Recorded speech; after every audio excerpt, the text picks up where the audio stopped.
Hi guys, welcome back to your Not So Ordinary Scrapbook channel. Today is the perfect day. It's not fall yet, but I feel that presence of fall, coming um into fruition. And I love that feeling. I have all the well, not all the windows, but most of the windows in our house open. I love it when I can turn off the air conditioner or the central air and um, just enjoy the fresh breeze in the house. And it's sunny and so pretty out right now that I wish I could spend all day outside. If my patio table hadn't broken this summer, um, I would probably be outside scrapbooking instead of inside because that's my favorite, as you know. I hadn't planned to film today because I have a lot to do and I have a deadline coming up for work that I need to meet. And so I wasn't going to film, but then I thought about something I said yesterday and it bothered me. I like most people, I say things sometimes that I think about after I say it and I think, wow, that was really insensitive to say. And so I kind of wanted to come on here and apologize for the sensitive thing that I said. When I was talking about the dream that I had and how how it was so ridiculous and I thought it was funny because I had given my house back to the bank and in my dream, and I thought, wow, that's really insensitive. I thought about that later because, I'm sure that it's a very difficult decision if you are in a situation that requires you to do something like that. It's a very emotional and difficult situation for anyone to be in, I'm sure, and I'm not exempt from that. I may not have experienced that in my lifetime so far, but it could very well happen to anyone. And it's insensitive to talk about in just a very flippant way, and not think of other people and things that they have gone through or will go through in the future, because it could very well happen to me someday. I don't know. I mean, a job loss or tragedy could hit anyone and they could be faced with losing their home and everything they have. And I just thought, oh gosh, that was really an insensitive thing to talk about. And I just wanted to come on here and apologize because it just was not something that I should have, even though I did dream it, I shouldn't have talked about it on here, because anyone could be faced with that kind of um, heartache, in their lifetime, and it's tragic. It's awful when things like that happen. And like I said, it could happen to me someday. I hope it doesn't. But with, you know, the probability of that happening to me is very real, because with my husband deals with depression, and part of this disability or disorder, I guess it's more of a disorder than a disability, is that they don't care about things. They don't care about people, and I don't know if they don't, like, deep down care about people, but they become almost robot-like, with their emotions and with their responsibilities. They um,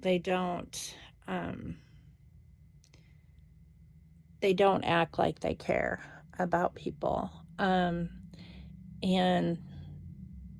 they'll go through the motions of trying to show people that they care, but it's not genuine, and or it doesn't come across as genuine. And when it comes to responsibilities such as bill paying and just morals in general, I don't know if this is true about all people who suffer from depression, but I know in my husband's case, he just doesn't do things that he's supposed to do. And he is not, he'll do things that are uncharacteristic of most men and uncharacteristic of the way he used to be. He used to be very responsible. And we worked together to make sure that all of our bills were paid and our finances were in order, and he did have high moral standards. But something happened. I don't know if it was and I don't think that it was anything like within the home that caused this to happen. I think that unless it was like when his dad died, because it seems like all of this started, like this whole thing started around 2007 when his dad died. He just started, he changed, he changed over, the course of many years. But that's when the noticeable changes started taking place, that something was off, and the things that were going on were uncharacteristic of the man that I knew and the man that I married. That's when I started to realize that something was going on, and was at that point. And I don't even know if I realized in 2007 that it was even starting, but when I reflect on it, it seems like that's when the changes started taking place, was when his dad died. And I didn't understand what a profound, I guess I've never understood, because I haven't lost my father. I'm very grateful that my father is still alive, but both of my parents are still alive, but I it's hard for me to understand or how that impacts someone when they lose a parent. And I'm sure that it's very profound. It affects them significantly.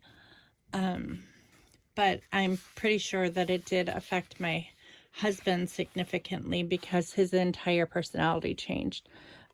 He did have narcolepsy before that, so a lot of our life back then, like before that time, and this may be more his personality than I'm aware of.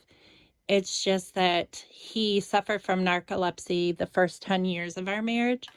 So a lot of it was just going through the motions. Like, I took care of everything.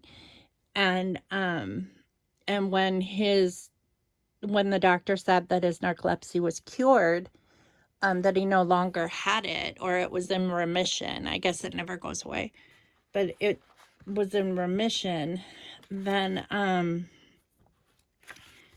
then I noticed these significant changes starting to occur in our marriage and in our financial status and things like that. Um,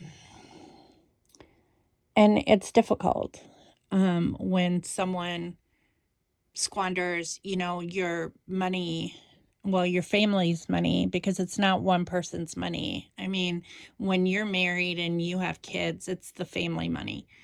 And when one person in that marriage or family is squandering all the money on foolishly, so that things are not able to be paid, or if one person is being shut out, like I'm shut out of a lot of things because of manipulations and things like that, things that he's done to prevent me from seeing like what he's doing. um it it's uncertain. I mean, there's so much uncertainty surrounding unpre and he's so unpredictable. I don't know how one day can be seem perfectly fine, and he can be on top of things and seem like he's got a control on it, and then other days are or and months. I mean, like he can be in one of his depressive moods or whatever it is for a month, and just not care about anything, and not, and he will lie and tell me that things are taken care of and they're not, or even, I mean, silly stuff like I will ask him if he fed the animals, and he will flat out lie to me that and tell me that he has fed the animals and watered the animals, and I'll check, and and like their water dishes will be bone dry, and they don't have any food, and I know that our dogs don't eat their food that fast. So I mean, it's just he like I said, it's very unpredictable, and I don't know how to handle a lot of it. I still have not learned over the past 10 years how to figure this whole season of our life out. And some things maybe are not meant to be figured out. Maybe some things you just have to, you know, do your best and move on. And, there are significant reasons why I long for my freedom from this relationship because of the unpredictability. But not only that, but just wanting that stability. I think that that is like one of the most important aspects of being in a relationship is the sense of stability. And I've always wanted to create that for my family. I I don't talk a lot about my marriage with other people anymore. I used to be more open about it, but I found that people form expectations based on what you tell them. And when you don't meet their expectations in a way that they feel is what they would do, they get annoyed with you. And I've noticed it most profoundly with my family.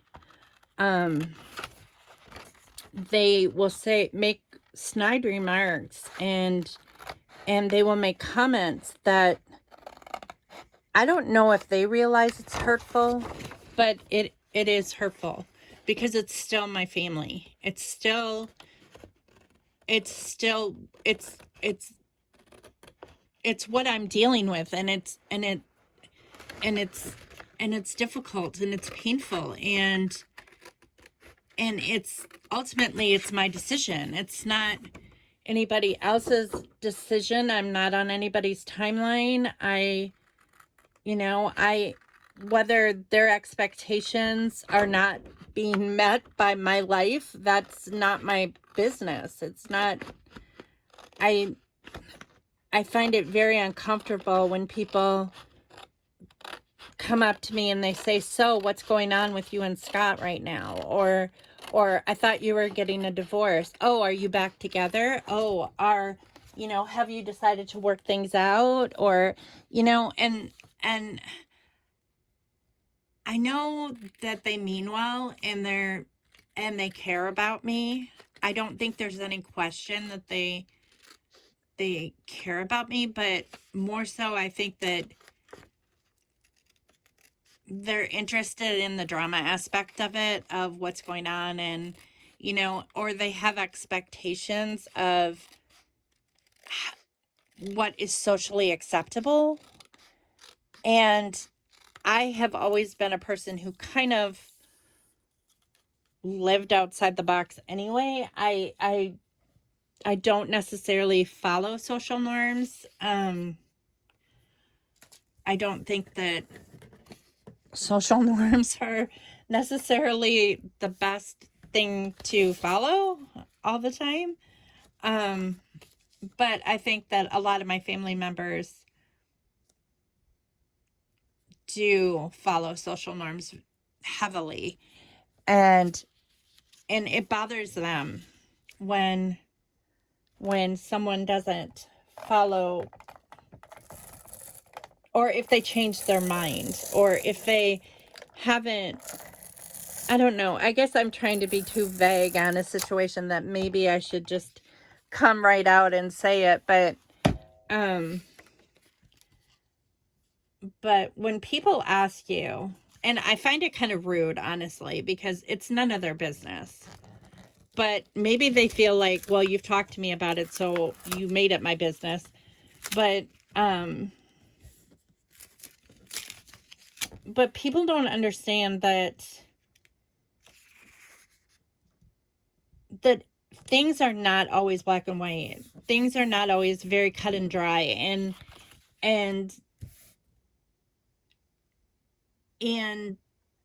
honestly, divorce is it's a very serious topic. It's a very serious situation. And ending a marriage is something that you don't take lightly. And and no matter how strong of a person that you are, I have friends that will tell me, well, I did this, I up and left, and I lived in a homeless shelter, and I did this, and it worked for them, and they're happy now, and they met someone that is the man of their dreams, and I'm so happy for them that they found that. And maybe they think, well, I did it, you can do it too, and you're going to find someone too, and all this stuff. But life's not like that. One situation is not the same for everybody.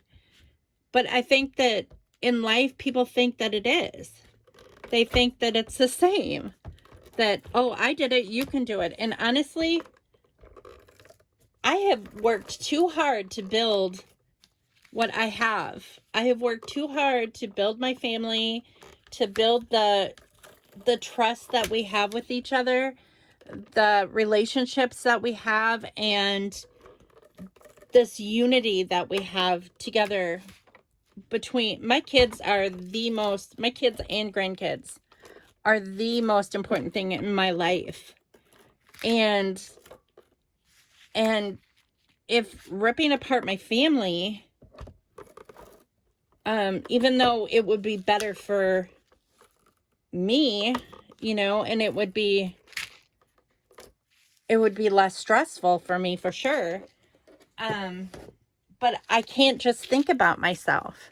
It's selfish to think about what I want. And, but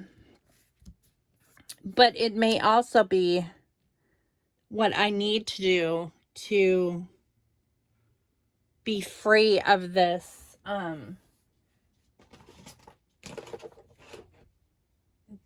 lingering stress in my life that I can't move. I have to build my own future. I can't just sit here and allow it to be ruined,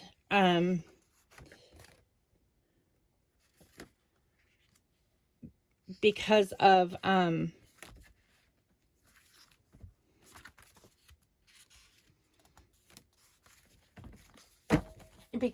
another person's irresponsibility. And it would be nice if I could take control. I know my family members too have been like, well, you need to take care of the bills. You need to do this. You need to take away his debit card. You need to do this. Well, that's easily said. It's easier said than done. Let me tell you that. I have tried to talk reasonably with him, but he's a grown man. You know, I can't just take his debit card away. I can't prevent him from using his debit card to order things. I can't prevent him from using his debit card or his credit cards for, I don't even know what credit cards he has because he's so secretive about everything. I don't know if he is continuing to pay for porn online. I don't know.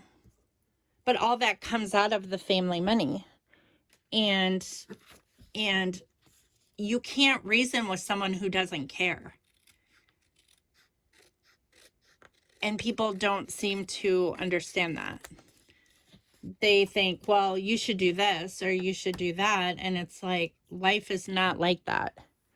It sounds good. It sounds really great that I could just take away these things from my husband like he's a little child and say, you can't have this now because you've been naughty. You can't do that. He's a grown man. I can reason with him till the cows come home, and it's not going to do any good because he's still going to do things in the dark. He's still going to do, and it causes more secrecy and more hiding of stuff when you bring it to the surface and it becomes a confrontation. Yes, these discussions do need to take place, and I do talk to him about it, but a lot of the time when I talk to him about it, it doesn't register. It doesn't. And I know that for my own peace of mind that it's going to come down to the fact that I'm going to have to say enough is enough. This, if you're not going to do something about this to change what you're doing, change your behavior, I need to move on. And, and all my kids are very supportive. At first they were not supportive. They thought that I should be more compassionate and forgiving and all those things, but they understand now. Before they weren't, I wasn't as open with them on everything that I've been dealing with. And as I have become more open with them about all the things that I've been dealing with, and all the struggles that I've had, and the lack of wanting to change, and the lack of care and concern for all of us, our livelihood, basically. I mean, it's been difficult at times. And I've tried to help him. I've given him a calendar. I've said every time that you spend any money, write it on the calendar. Anytime you have a payment due on something, write it down on the calendar so I can see it. And, because I don't know when all of his payments are due. I don't know a lot of stuff. And he will do it for a little bit and then he won't do it. And it's very frustrating. And so that's why I don't talk about it very often, with my family especially. And I just find it easier just not to discuss it, because it's so complicated that I feel like I'm either going to be a burden and people really don't want to hear it, or people, like I said, people form expectations, and they expect you to like follow those, follow what you're doing in the same timeline as what they have created in their mind. And it's difficult to be on the receiving end of that, because I know my sisters have done this, and my mom especially has done this. My dad has done this. But I did file for divorce. Let's be clear about that. I did file. I have a lawyer. She has been paid. But I am having a very difficult time making the final decision to present him with the papers. I'm just having a very difficult time with that process. And the reason why I'm having such a difficult time with it is that I don't know how he's going to react to that. I don't know if it's going to be, I'm worried. I'm worried about, I worry that this, because depression is an illness, that he could do something to harm himself. And I don't want that to happen. For our children's sake, for our grandchildren's sake, for, and maybe nothing will happen. I don't know. I don't know. But it's just a scary situation that I haven't been ready to face yet. And when my parents and my family members ask me, they'll say, "Oh, he's living there still? Oh, I thought you were separated." Well, separation is not what people always think that it is. In a sense we are. In a sense we're not, because he still lives here. I don't know. I'm having difficulty explaining to anyone my reasons for doing what I'm doing. I don't know.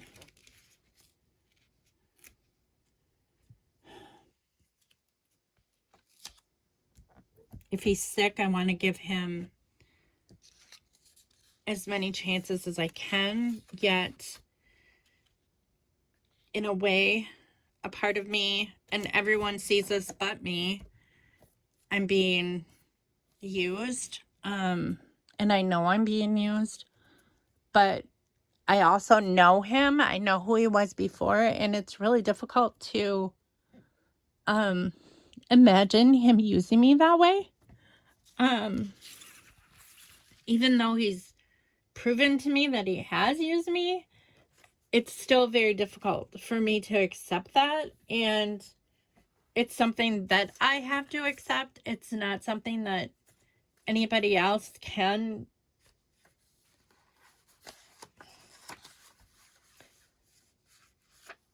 reason with me about.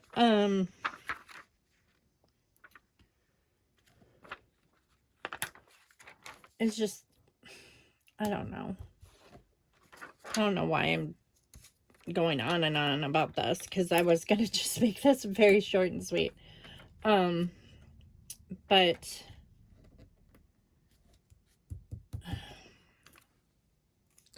it's probably one of the most difficult things that I've had to process.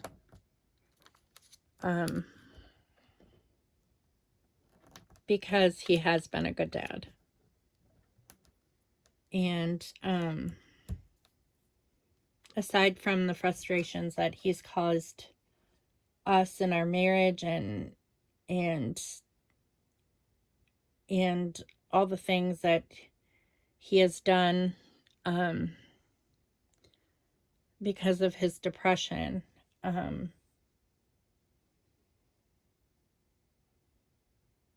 I have a hard time blaming him for all of it.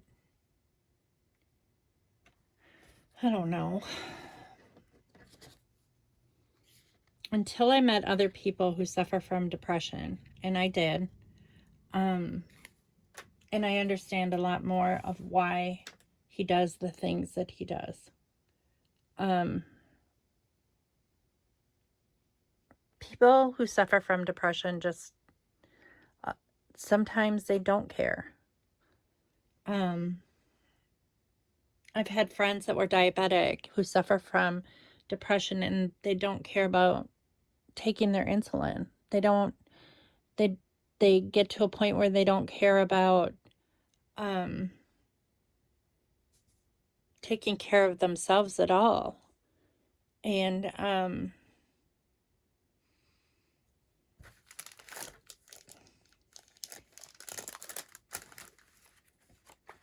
And every person who suffers from depression is different. And with Scott, he doesn't care about anything.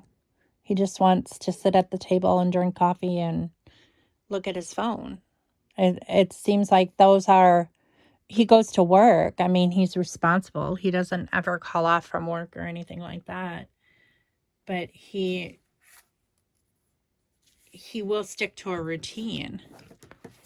But when it comes to like responsibilities that have deadlines, he does not follow them. And he doesn't write things down. He depends heavily on his brain capacity, and no one can do that. It's just, I don't know. It's a struggle. It's a struggle when you're dealing with someone who has a mental illness and that you can't help them with, and it affects your family, because you don't want to. I don't want to make it much worse. I don't want to be responsible for him if he does something to hurt himself. Because I made a decision, and that scares me. And that's another thing that really bothers me about my parents and my family is they say, oh, he'll be fine. He'll just move in with his mom. He'll do this. He'll do that. They don't know. I don't know. And I know him much better than they do. So if I don't know, there's no way that they can possibly know how he would react. So you can't, sometimes you just want someone to listen, and you don't need any advice. You don't need people to tell you, that you should get back to church, or you should, that'll solve all your problems, or whatever, or, whatever it is that people think that you should do. Ultimately, you need to make the decision that will work best for your situation. And sometimes that's not always clear. And in my situation, it's not clear. but it's something that I can't wait forever to do. And I don't know why I'm rambling on like this. It's so stupid. I should probably just delete this.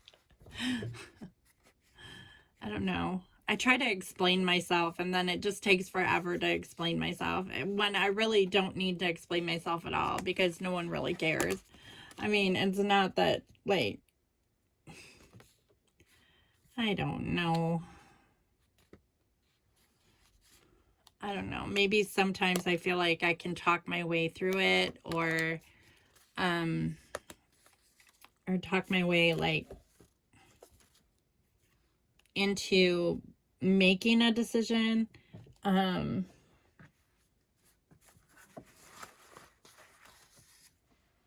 and sometimes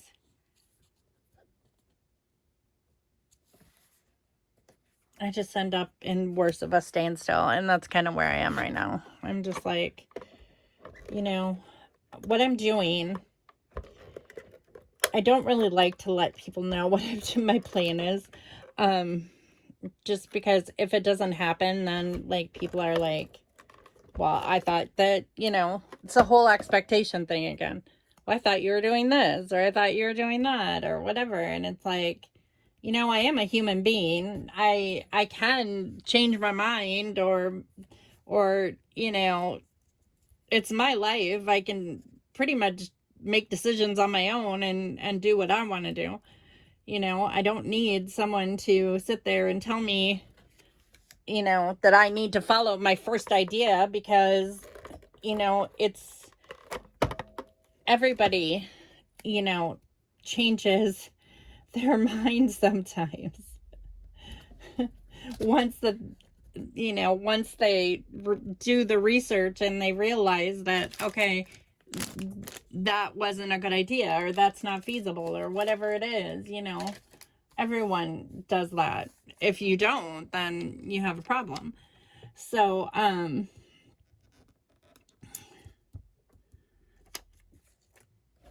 but I know that I am preparing myself for my future. And one of my goals is to be completely debt free. Um, and that would be very difficult for me to do on my own. And I've lived in this situation for a really long time. So I'm used to it. And even though he is so unpredictable, he's predictable as far as like patterns. And he really can't hurt me other than financially.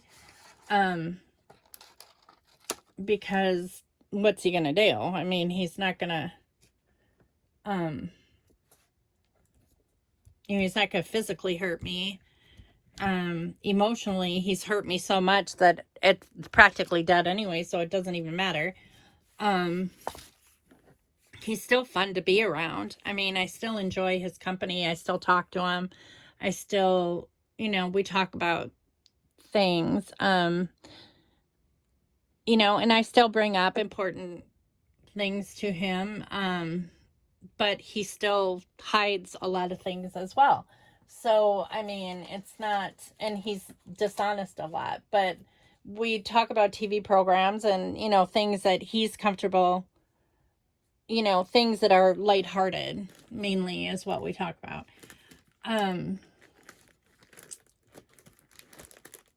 And we have fun together. I mean, vacations and like little like weekend trips with the kids and stuff have always been fun.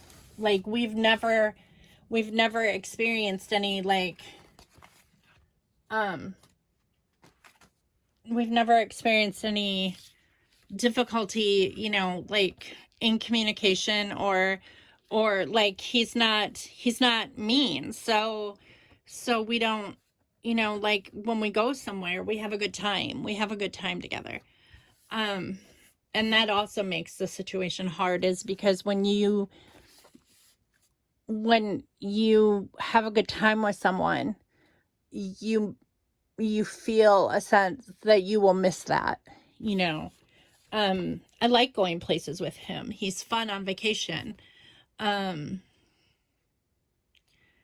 Or, if we go anywhere. One of our favorite places to go is Starved Rock. We love to hike, and look at the waterfalls and just spend time together and go out to eat and just enjoy each other's company. Those are the memories that I hold dear to my heart when I think about our relationship. Um those are the times that our kids remember. Um the good times. It wasn't like all this mess that has, been going on for the past 10 years. The kids are aware of it because they're adults now. And they understand how hard it's been for me. But I don't want it to overshadow the memories that they have with their dad, because their dad has been, he's been good to them. And,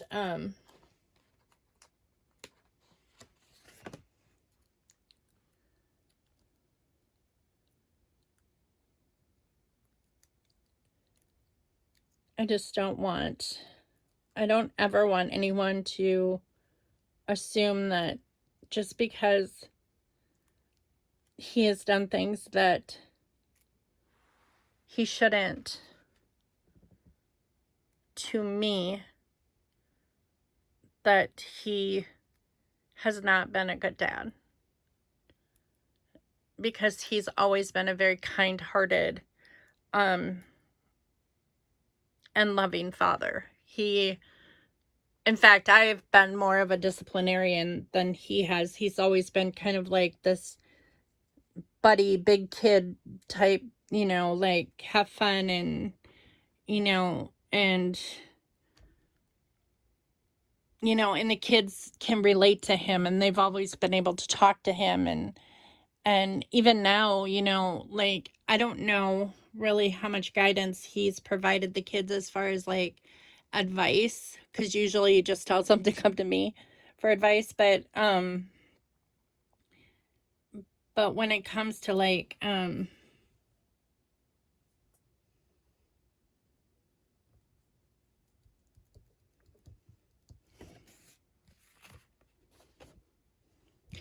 gonna title this "If We Build It, They Will Come." Kind of like or if you build it, they will come. And the reason why I'm titling this, it's kind of like the Field of Dreams quote thing or whatever, is this is my husband, and we belong to this community group. It was a missional community several years ago. I think it was like 2014. And there's a park in the poorer side of town that was just really dilapidated and not taken care of, and the kids who lived in that area didn't have a safe place to play, and so they were getting into drugs and alcohol and things, and so our missional community group kind of adopted this area of town, and we and so we helped raise money to add things to the park, and we raised enough money to add well, I've after we haven't always like continued with this group. We left the group like probably in 2017 when our friends moved to Indiana, just because there were some disagreements. The guy who kind of heads this group, he's kind of difficult to get along with. He's he he's very high strung and very passionate about his mission, which is good for a leader, but it's not always good for the people who are helping, because the people who are volunteering can see that as bossy or demanding or and it can cause conflict.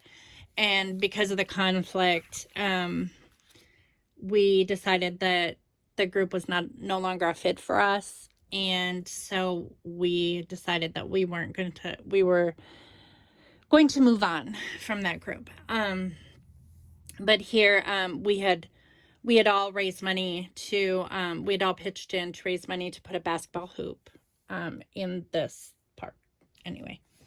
And I think since then, this group has gone on to build a community center, for the kids, like a youth center in that area. And they have, I think they put all new playground equipment and stuff in it. But we weren't a part of the group then. We were just kind of like the beginning. When the group first started out, we were heavily involved with the group. And then as the group grew and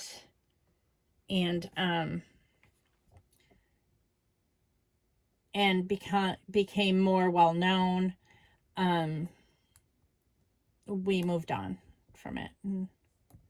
But here Scott is helping the leader, or the founder of the group. I guess he's the founder of the group.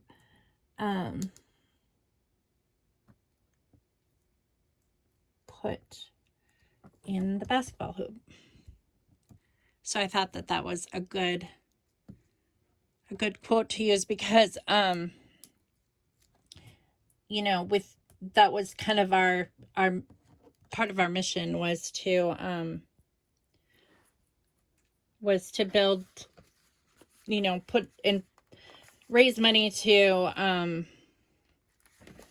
so kids would come to the park and not do things that were not good for them. So if I think I need my sticker tweezers to put these letters on. They're really difficult to maneuver.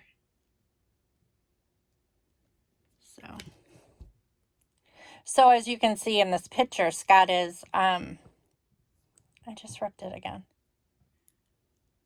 Scott is he does volunteer for things, and he does help out, as needed, in groups and stuff. And so I know that he has the ability to be a caring person. I just think that at times, and maybe deep down he is a caring person. He used to be. But some of the other things he does it doesn't seem like he cares. I don't know if I'm explaining that right, but that's how I feel about it. And so I can't just say, and my family has a difficult time understanding that. They think that, and my parents live out of state too. So how often are my parents here to, and my siblings here to to really know the type of person that he is. They only know what I've told, when I talk to them about the negative stuff, then they form opinions negatively toward him, or, they remember, interactions with his parents and how they didn't like them, or how, or, his behavior when he's been at their house, and oftentimes he feels like that my parents don't like him. And so when you're at somebody else's house and you feel like someone doesn't like you, well, you're probably not gonna be very friendly to those people. And I just have a feeling that has influenced his behavior as well, when he's around them. But I see all sides of him, and it's difficult. It's difficult when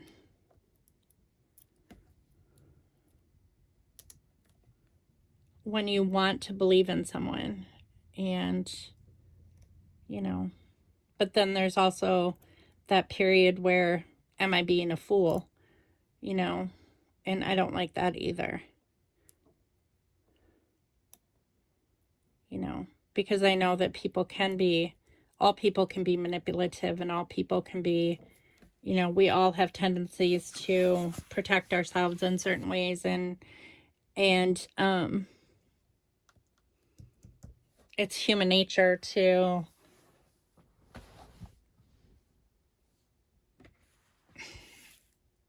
push yourselves away from situations that you don't want to deal with. And I think that he does that a lot of the time. He doesn't want to deal with situations, or he knows that he's done something that he shouldn't have, and so he doesn't want to discuss it with me because he knows that I will be upset or hurt or whatever it is. You know, he doesn't want to bring that, you know, he doesn't want to discuss it. So I just always try to understand people too much. I think that my intuition and my empathy is not always the best thing to have, because I find that I'm very understanding, and I understand most people, why they act the way they do, or I notice, like, when people act different, or when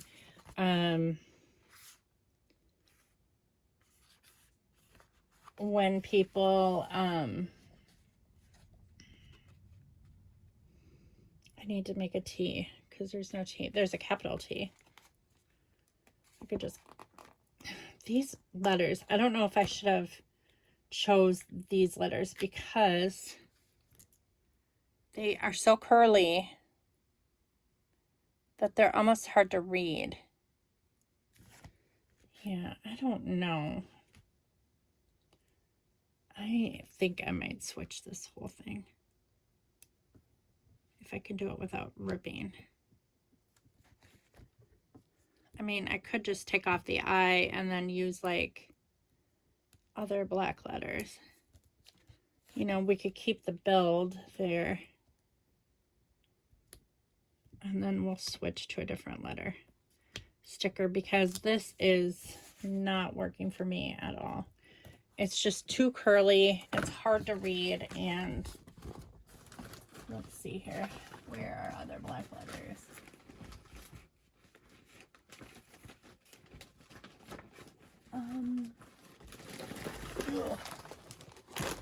All of these. That might work. A couple sheets of those. And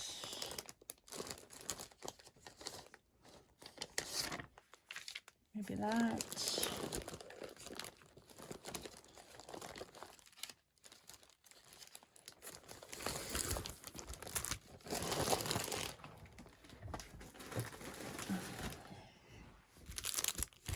So in other words, nothing is ever cut and dry, and we can't like assume that one situation is just like another, and we just have to allow people to live their lives the way that they see fit, and not form expectations that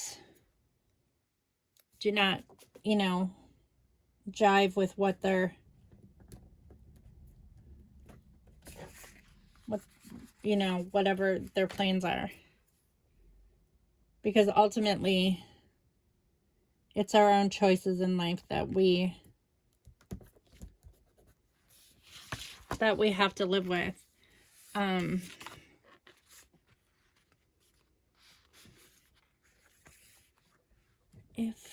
If we build it, they will come. I think I'll do there.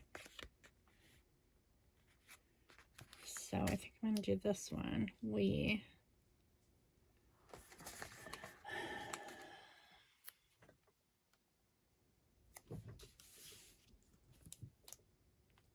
And believe me, I've given this an awful lot of thought.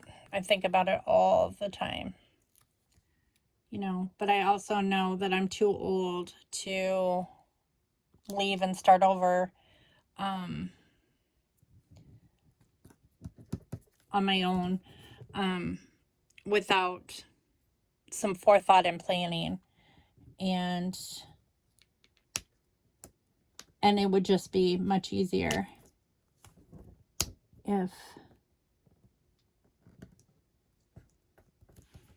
if I could set some stuff in place before I make a decision that affects my whole life. That's just how I feel about it. Whether anyone agrees with me or not, I don't care. That is just how I feel, and no one has to agree with me. That's too long.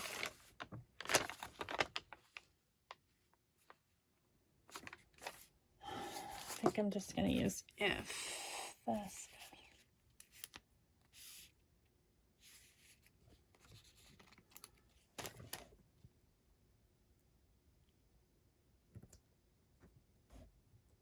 But people should also understand that my decisions are like my decisions with my own family. Like, I would never tell anyone what they should do with their own life or with their own family or whatever. I would never invade that space with anyone. I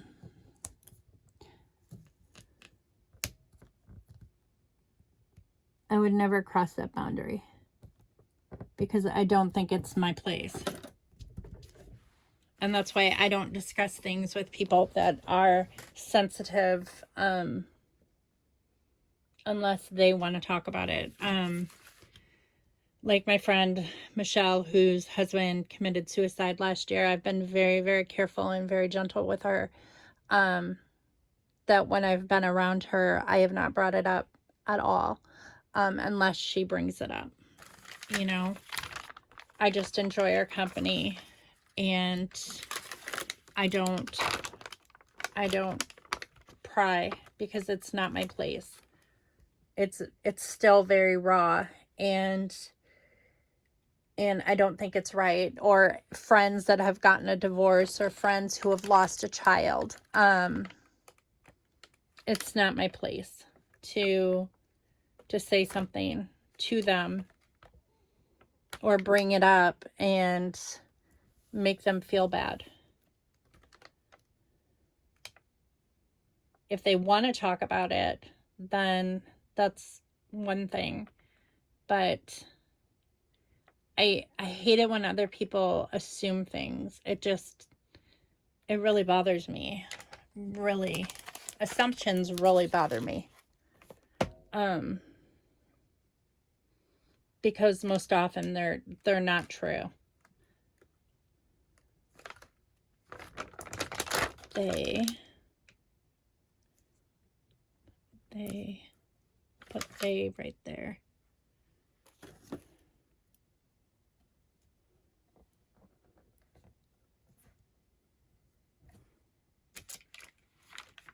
Is there an H? Is there an H here? No. I can make an H though out of an R.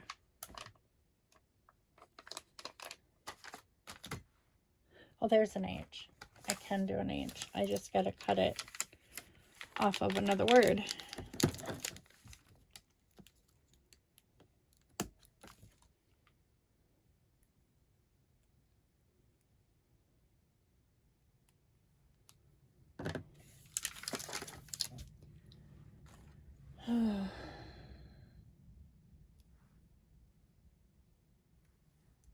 So this book is getting really good. I have a feeling I'm going to finish it today.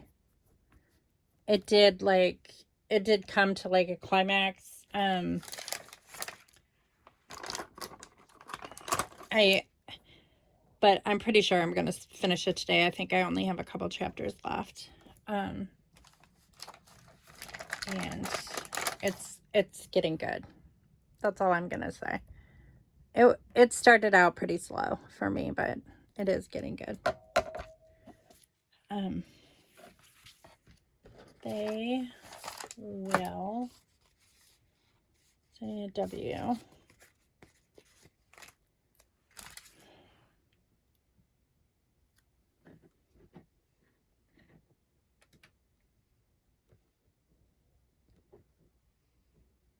But I also try not to pry into my kids' lives either. I know that Matt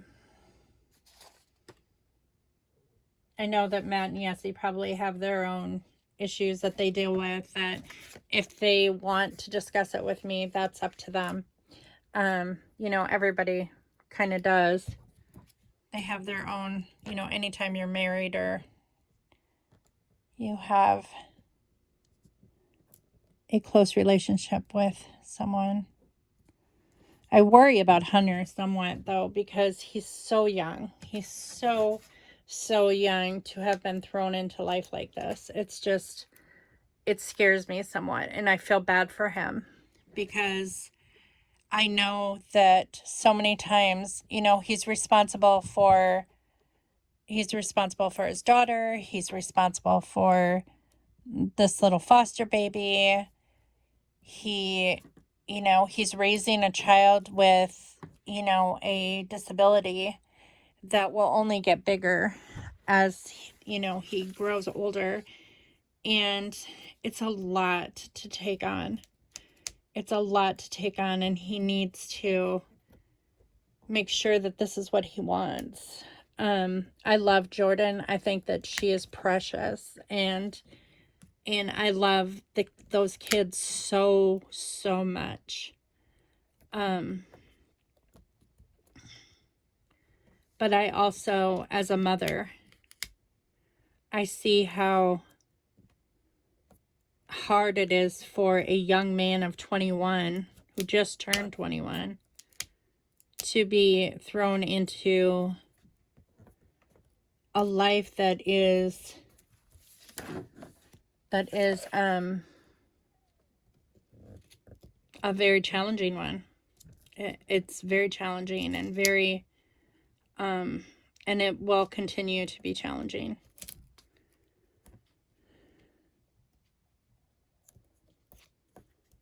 But it's not my place to make decisions for him. He is a man and he can make decisions on his own. But I also want him to know that he can always come to me. And, he can tell me that this is a lot. It's a lot for him to carry. It's a lot for anyone to carry. Much less a 21-year-old boy or young man. His life is much harder than Matt's and Yessie's. And Jordan's life is too. They've chosen a path that is a wonderful path, and it's precious what they're doing for these kids. It's so precious, and I adore these kids. They are, in every sense of the word, my grandchildren. But I also worry about Hunter because he is so young. It's just an awful lot for him.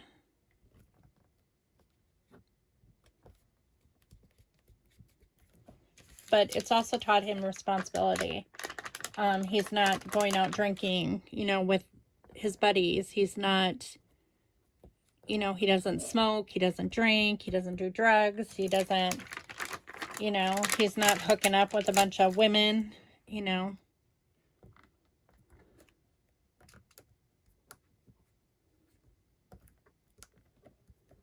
It's just, it was just one unfortunate circumstance, and and I adore my granddaughter. I can't imagine life without her. After, now that I've met her, even before I met her, I treasured her.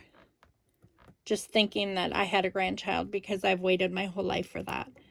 But in a sense, it would have been much easier on Hunter had she not been his. But I'm telling you, since I have gotten to know that little girl, I can't imagine myself without her in my life. She is beyond precious to me. She is, it's just, I don't know. It's a feeling only a grandparent can understand, I guess. Just knowing that life goes on, Okay, so I am going to put, this group was called, His Hands Outreach. Is this a brush? No. So that's what the missional community was called. His Hands Outreach.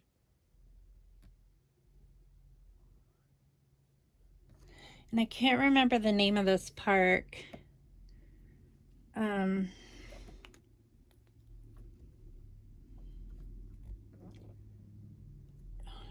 It has a name. I can't think of what it is. I'm just going to put His Hands Outreach installing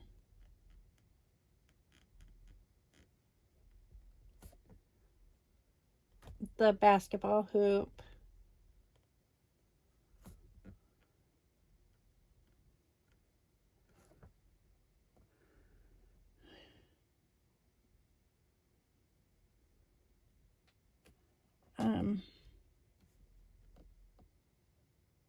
We helped provide. I think other members of the community and the church also added in. I don't think that His Hands Outreach is affiliated with the church right now. It might be.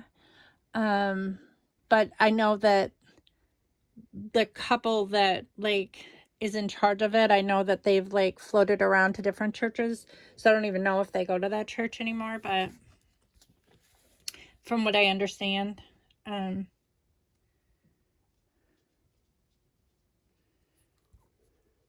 but I think I'm going to put that Scott helps install the basketball hoop, but you can basically see that Scott is helping to install the basketball hoop. This is one of the kids. I think this is one of the teenagers that lives in the neighborhood, waiting to just kind of watching what we're doing. But I like how this layout turned out. It turned out cute. And sorry for all the deep whatever.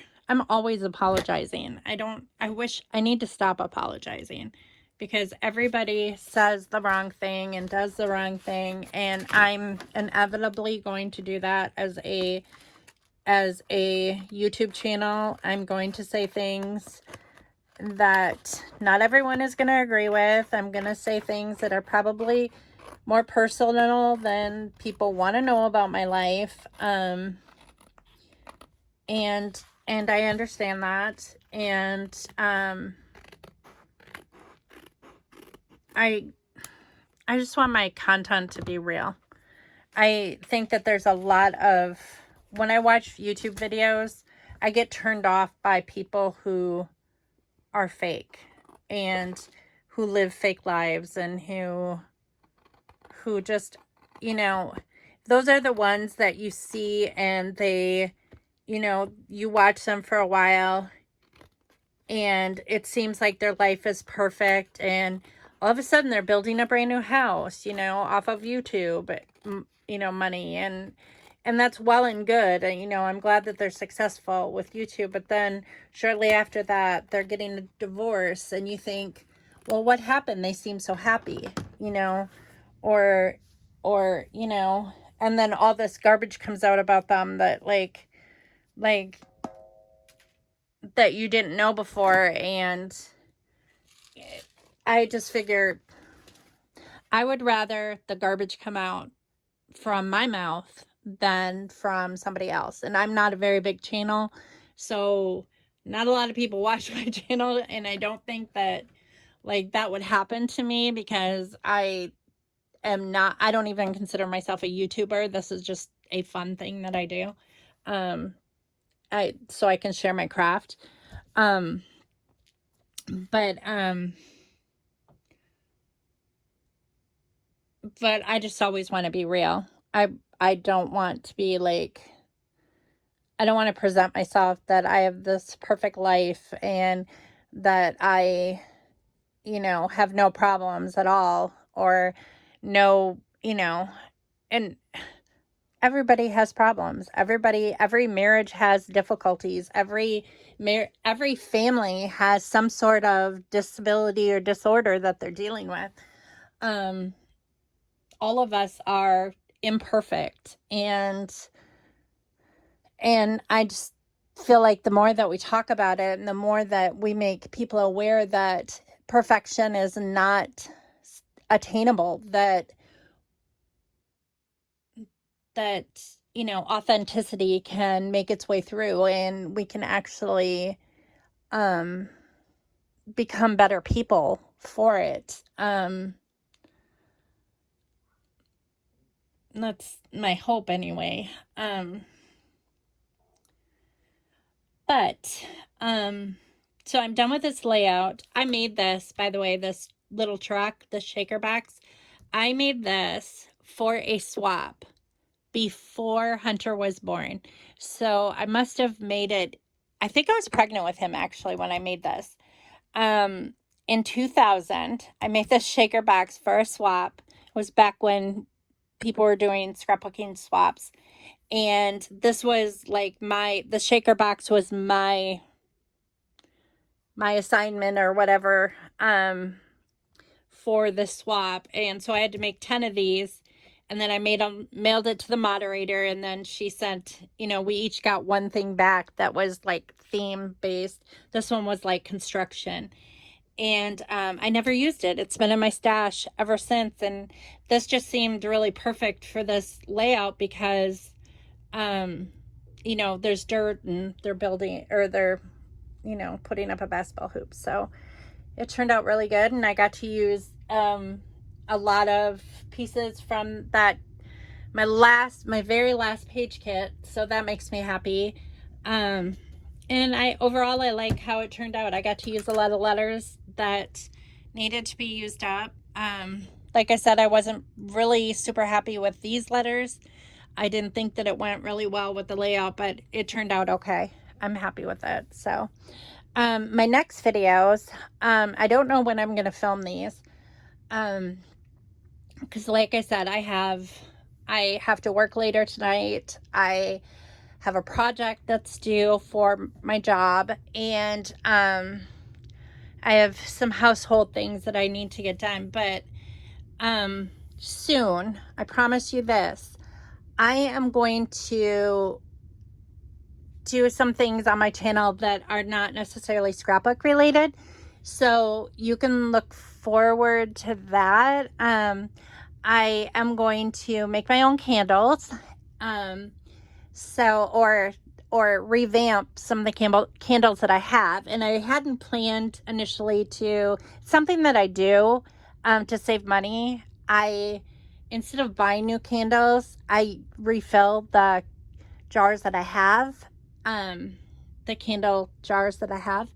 And I have a supply of 100 wicks, and I just kind of melt it down, put a new wick in, and then refill it with candle wax. So I'm going to show you how I do that, how I go about the process, and how I make it relevant to whatever scent the candle is. So that is one fall project that I'd like to do. I need to make a new fall wreath, and so that's another thing that I thought of that I might film while I'm with you. And I'd also like to learn how to make my own tea. So that might be something fun that I can do on camera as well. So I have these ideas that are not, like I said, not necessarily scrapbooking ideas, but that I thought I might post in the near future.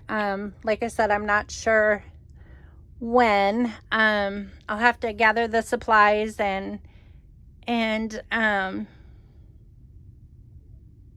complete some of these projects, because a lot of this stuff, like, I've had in the back of my mind, or I do without thinking and I don't film it, or a lot of times when I do things without thinking, I'm halfway through the process and I'm like, oh, I should have filmed this, whatever. But yeah, it's all just for fun. So I thank you all for watching, and I hope you have a great week. I'll see you later. Bye.